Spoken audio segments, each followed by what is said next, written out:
वादग्रस्त ठरलेल्या India's got लेटंटचे सर्व एपिसोड आता डिलीट होणार असल्याचंच दिसतंय। महाराष्ट्र पोलिसांच्या सायबर क्राईम विभागाने या संदर्भातले निर्देश दिल्याची माहिती मिळतेय। त्यामुळे आता इंडियाज गॉट लेटंट या शोच्या अडचणी वाढलेल्या आहेत। रणवीर अलाहाबादिया आणि समय रैना या दोघांच्याही अडचणींमध्ये एकंदरीत वाढ होताना दिसतेय। समय रैना खरं तर या शो मध्ये सातत्याने आपल्याला पाहायला मिळत होता, त्याचाच हा शो आहे असं सुद्धा बोललं जातंय।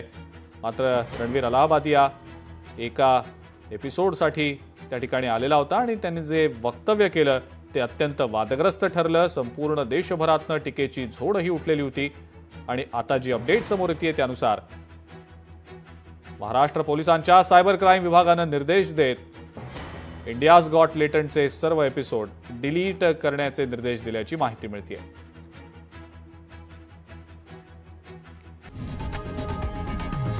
लोकशाही मराठी ऐका, पहा, जागरूक रहा।